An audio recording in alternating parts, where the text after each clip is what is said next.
जय माँ इंद्राक्षी, जय अम्बे। इंद्राक्षी धाम की तरफ से नव वर्ष की सभी साधक गणों को बहुत बहुत शुभकामनाएं। जगजननी भक्त वत्सला आप सबकी मनोकामनाएं पूर्ण करे। आज प्रथम नवरात्र भी है, प्रतिपदा है। आज का पाठ कैसे रहेगा, आज भगवती को क्या भोग लगेगा, दिन के हिसाब से, तिथि के हिसाब से, वो सारी जानकारी हम आज आपको देंगे।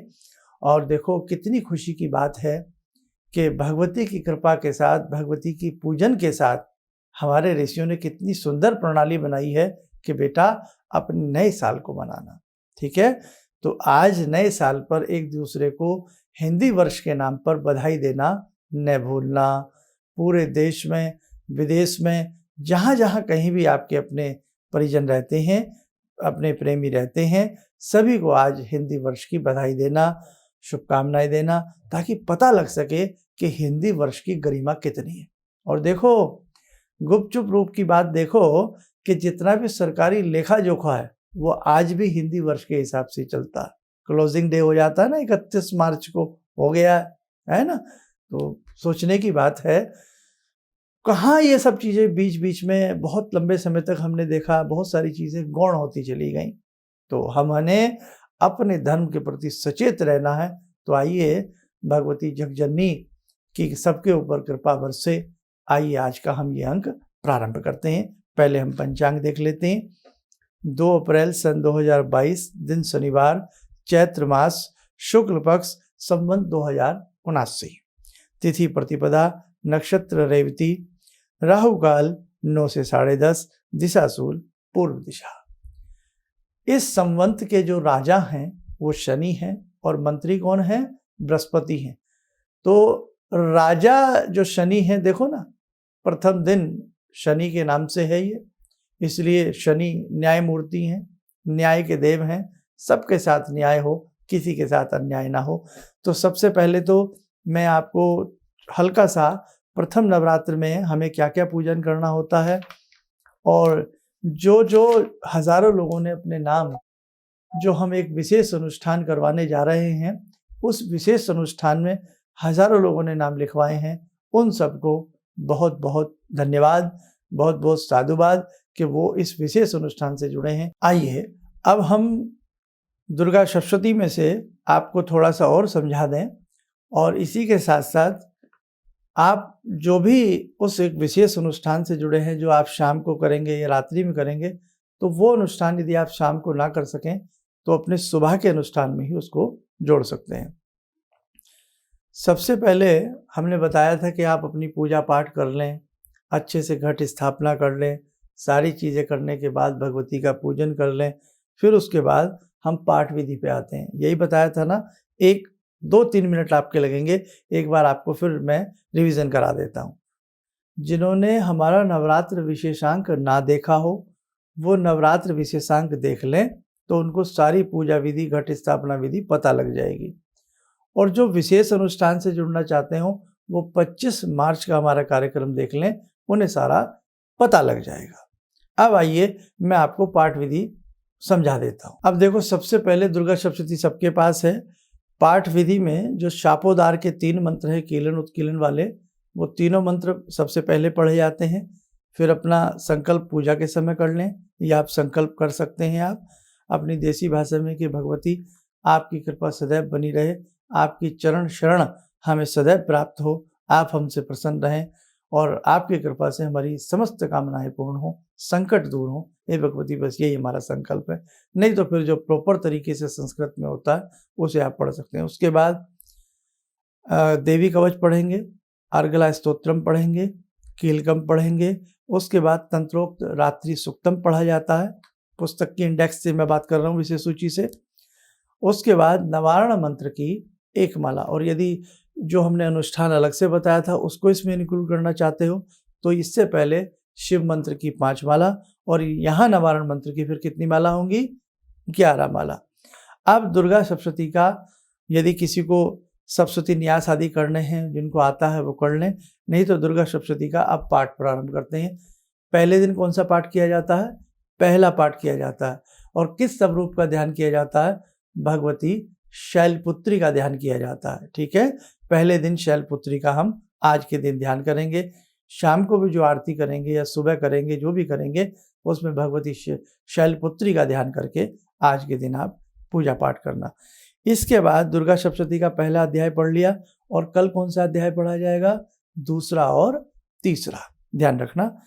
इसके बाद हम तंत्रोक्त देवी सूक्तम पढ़ते हैं। हाँ, दुर्गा सप्तशती का पाठ कर लिया, पाठ के तुरंत बाद फिर नवारण मंत्र की सिंगल एक माला की जाती है। माला करने के बाद तंत्रोक्त देवी सूक्त एक बार पढ़ा जाता है। तीनों रहस्य यदि आज पढ़ना चाहें तो पढ़ लें, नहीं तो अंतिम दिन भी पढ़ सकते हैं, क्योंकि आप लघु विधि से अनुष्ठान कर रहे हैं। इसके बाद यदि आपके पास समय है, दुर्गा जी के 32 नाम पढ़ लें, सिद्धगुंज जी का स्तोत्र पढ़ लें और भगवती की आरती कर लें। ये सूक्ष्म तरीका है, लघु तरीका है और बड़ा ही अच्छा तरीका ये पाठ की विधि रहती है। कल मैंने बता ही दिया कि कौन सा पाठ आप करेंगे, तो उसी हिसाब से आप कल का दूसरा और तीसरा अध्याय पढ़ना। लेकिन शुरू की चीज़ें और बाद की चीज़ें ये प्रतिदिन पढ़ी जाती हैं, सिर्फ अध्याय बदलते चले जाते हैं। और भगवती के 9 स्वरूपों में आज हमने भगवती शैलपुत्री का पूजन करना। आइए भगवती के 9 स्वरूप भी आप लोग जिनको ना पता हो, जिनके पास पुस्तक ना हो, वो भगवती के 9 स्वरूप नोट कर लें। और पाठ को कौन से दिन कौन सा पाठ किया जाता है ये तो वही कर सकता है जिसके पास पुस्तक है, ग्रंथ है। लेकिन भगवती के 9 स्वरूप ध्यान करके भी यदि रोज आप नवारण मंत्र भी पढ़ते रहेंगे, जो साधारण, बहुत ही साधारण भक्ति करना चाहते हैं, ऐं ह्रीं क्लीं चामुंडाई विच्चे, केवल इतना भी आप पढ़ते रहेंगे और जिस दिन का जो स्वरूप हो उसको ध्यान करके करेंगे तो भी आपको अच्छा लाभ मिलेगा। आइए नोट करें भगवती के 9 स्वरूप। आज के दिन भगवती का प्रथम स्वरूप माँ शैलपुत्री, दूसरा स्वरूप माँ ब्रह्मचारिणी, तीसरा स्वरूप माँ चंद्रघंटा, चौथा स्वरूप माँ कुष्मांडा, पांचवा स्वरूप माँ स्कंद माता, छठवां स्वरूप माँ कात्यायनी, सातवां स्वरूप माँ कालरात्रि, आठवां स्वरूप माँ महागौरी, नवम स्वरूप माँ सिद्धिदात्री। और इसी के साथ साथ एक चीज़ और नोट कर लें कि आज जैसे प्रतिपदा है, आज के दिन भगवती को क्या भोग लगता है, कल द्वितीया है, कल के दिन क्या भोग लगता है, आज शनिवार है तो वार के हिसाब से क्या भोग लगता है, और कल कौन सा दिन है, कल रविवार है तो रविवार के हिसाब से क्या भोग लगता है। 2 दिन का हम बताते चलेंगे, आज का और कल का। ऐसे ही अप टू हम आपको 9वीं तक बता देंगे, जिन्होंने हमारे पिछले अंक न देखे हो नोट करें। तिथि के हिसाब से नैवेद्य या भोग नोट करें। आज है प्रतिपदा, प्रतिपदा के दिन भगवती को गोघृत का भोग लगाया जाता है, मिल जाए तो बहुत अच्छी बात है। और कल है द्वितीया, द्वितीया में भगवती को देसी शक्कर का भोग लगाया जाता है। अब आइए लगे हाथ बात कर लेते हैं दिनों के हिसाब से कि दिन के हिसाब से भगवती को कौन सा भोग लगता है। आज शनिवार है, शनिवार के हिसाब से भगवती को गोघृत का भोग लगता है, सोने पे सुहागा। इधर से प्रतिपदा हो गई, उधर शनिवार हो गया, दोनों के दिन गोघृत का भोग लगता है। कल रविवार है, रविवार में भगवती को खीर का भोग लगाया जाता है। बस ये आप ध्यान रखना। अब हमने एक अनुष्ठान की बात कही थी जिसमें हमने गायत्री मंत्र बोला था, सुबह के समय पढ़ें, और हमने आपसे बताया था, दोनों सूक्त बताए थे कि दोनों सूक्त आज के दिन पढ़े जाएंगे। और हमने ह्रीं नमः शिवाय ह्रीं, इस मंत्र की आपको 5 माला बोली थी कि ये 5 माला आपको करनी होंगी। और नवारण मंत्र ऐं ह्रीं क्लीं चामुंडायै विच्चे, ऐं ह्रीं क्लीं चामुंडायै विच्चे, ऐं ह्रीं क्लीं चामुंडायै विच्चे। लाल चंदन की माला हो या रुद्राक्ष की माला से आप भगवती की 11 माला करना। ये तो था अनुष्ठान का रूप। और उसके बाद दोनों सूक्त बताए थे। पहले हम पढ़ेंगे अपना तंत्रोक्त रात्रि सूक्त और उसके बाद हम पढ़ेंगे तंत्रोक्त देवी सूक्तम। ये उनके लिए है जो एक विशेष अनुष्ठान जिनको हमने बताया। तो वही अनुष्ठान आप सुबह के समय में भी इंक्लूड कर सकते हैं जिनके पास समय है। पाठ के हिसाब से पाठ कर लेना, बाकी कवच वगैरह सब उसके साथ मिक्स करके कर लेना, आपका अनुष्ठान है। बस बढ़ा क्या, गायत्री मंत्र शुरू में, सबसे शुरू में ही गायत्री मंत्र करिएगा। पाठ करने से पहले ही गायत्री मंत्र हमने बढ़ा दिया, और ये करना भी चाहिए, हर तरह से अच्छा रहता है। और हमने ह्रीं नमः शिवाय ह्रीं की 5 माला बढ़ा दी। और नवारण मंत्र तो इसमें जब हम अध्याय पढ़ते हैं उससे पहले भी होता है एक बार एक माला अध्याय पढ़ने के बाद होता है। हमने शुरू में क्या कर दिया, शुरू में 11 माला कर ली और बाद में अध्याय के बाद एक माला कर ली। अब देखो भाई, जो नए व्यक्ति हैं उनके दिमाग में सारी बातें सुन के हौच पौच ना हो जाए, इसलिए हमारी 25 तारीख का भी वीडियो देख लो, 25 मार्च का नवरात्र विशेषांक भी देख लो, और आज जो मैं बातें कर रहा हूँ ये भी तोल मोल लेना, शाम तक किसी भी समय प्रोग्राम देख लेना तो सारा आपको समझ में आ जाएगा।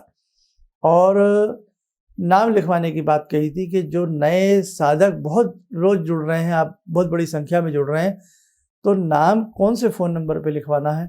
हमारे 4 फ़ोन नंबर चल रहे हैं यहाँ पे अपॉइंटमेंट वाले, उन्हीं नंबर्स पर आप अपने अपने नाम लिखवाएं। उसी व्यक्ति का नाम लिखवाया जाए जो व्यक्ति इस अनुष्ठान में भाग ले रहा है। ऐसे भी बहुत व्यक्ति नाम लिखवा रहे हैं जिनका कोई अनुष्ठान से लेना देना नहीं है, तो वो गलत बात है। वही नाम लिखवाएं जो अनुष्ठान में भाग लेगा, या जितने जितने लोगों को उसमें जोड़ा है उन सब का नाम की ज़रूरत नहीं है। सिर्फ इतना लिखवा दें कि हमारी तरफ से 5 आदमी और कर रहे हैं, तो आपका नाम और आपके साथ 5 आहुतियाँ एक्स्ट्रा डाल दी जाएंगी।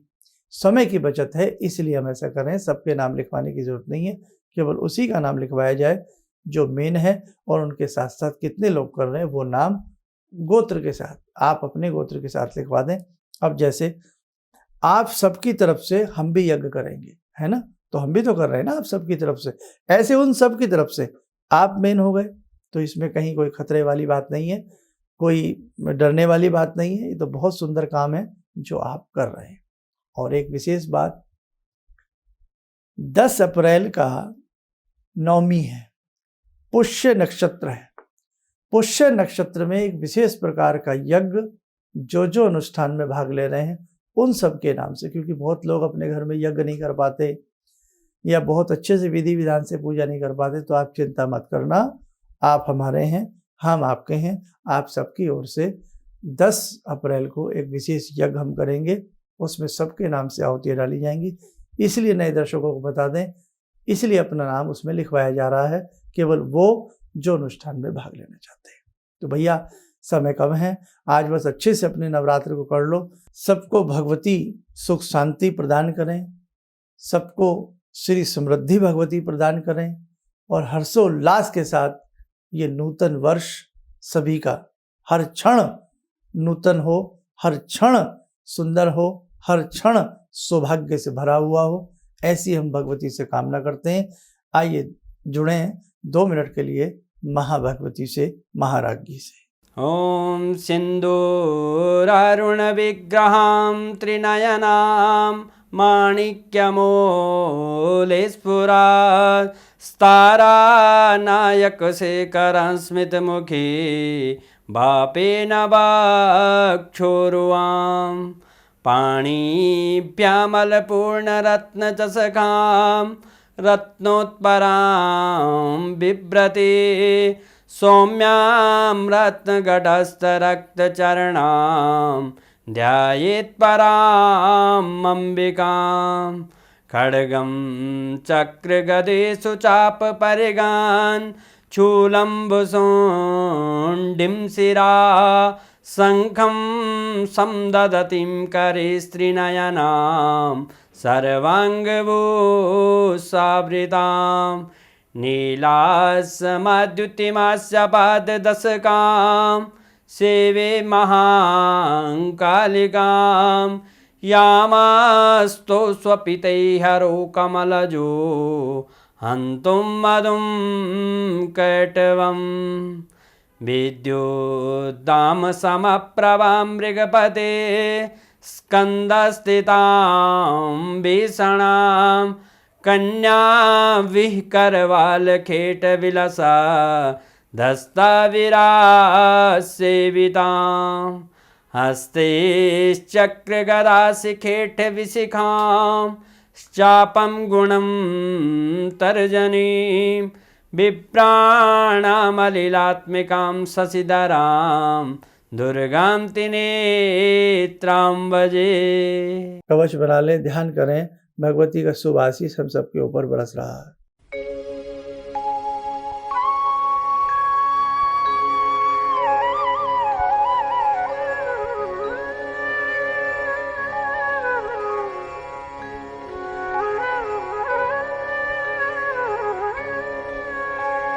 ओम बोलते हुए नेत्र खोलें, सामान्य हो जाए। देखो साधकों, इस नवरात्र में बहुत लोगों ने अपने लिए अंबिका यंत्र, दुर्गा वीसा यंत्र और विशेष प्रकार के रुद्राक्ष की मांग की है। तो जिन जिन के नाम रजिस्टर्ड हो चुके हैं, भाई जिन्हें भी ये सब चीज़ें चाहिए, तो उनके नाम से हम 10वीं तक अच्छे से उनकी सबकी पूजा करा करके, यानी कि जो 9वीं तिथि रहेगी जिसमें 10 तारीख है, उसमें यज्ञ आदि करने के बाद सबको भिजवाने का हम प्रयास करेंगे। जिन लोगों के भेज दिए गए हैं, उनके प्राण प्रतिष्ठित कर दिए गए थे, वो अच्छे से नवरात्र में उन सबको स्थान देना, रखना और धारण कर लेना। और बाकी कल का भी प्रोग्राम देख लेना। रोज प्रतिदिन नवरात्रों की अपडेट हम आपको करते जाएंगे, ऐसे ही जुड़े रहिएगा। और धर्म के नाम पर आप ज़्यादा से ज़्यादा लोगों को हमारे इस कार्यक्रम से जोड़ने का प्रयास करें। कुछ फर्ज तो आपका भी बनता है। चलते चलते नव वर्ष की बहुत बहुत शुभकामनाएं। आप स्वस्थ रहें, सुखी रहें। इन्हीं शुभकामनाओं के साथ हम अपनी वाणी को विराम देते हैं। जय जय अम्बे। गुरु जी से मैं तब से जुड़ा हूँ जब से वो एक चैनल आती थी P7, उसी से मैं जुड़ा हुआ था। और गुरुदेव से हमारी जब मुलाकात हुई तो मैं आश्चर्यचकित रह गया जब उन्होंने हमसे बताया कि आपके साथ ऐसे ऐसे हुई। तो मैं इतना आश्चर्य हो गया कि इन्हें कैसे मालूम, और इतना बढ़िया इन्होंने बताया जिसके वजह से मैं आज तक उनसे प्रभावित हूँ। और इनका बताने का शैली वगैरह इतनी बढ़िया है जो हम अपने क्लास के टीचर से भी उतना बढ़िया नहीं समझ पाते थे। ये हमें बहुत पसंद आई। और दूसरी बात कि इनके साथ जितने भी मैं जब से जुड़ा रहा, जो भी समस्या आई, मैं बहुत ही अच्छा तरह से मेरे सॉल्व होते चले गए। और आज तक मैं उनके आशीर्वाद से मैं बहुत सुखी हूँ। किसी भी समस्या के समाधान के लिए मिले प्रसिद्ध हस्तरेखा एवं वास्तु विशेषज्ञ प्रोफेसर धर्मेंद्र शर्मा जी से। नोट: शिविर में भाग लेने हेतु एवं व्यक्तिगत रूप से मिलने के लिए कॉल करने का समय सुबह 10 बजे से शाम 6 बजे तक। हमारे विभिन्न ज्ञानवर्धक कार्यक्रम देखने के लिए आप हमें अभी सब्सक्राइब करें, बेल आइकन को प्रेस करें ताकि आप देख सकें हमारा कार्यक्रम सबसे पहले। और अधिक जानकारी के लिए फेसबुक पेज को लाइक करना न भूलें।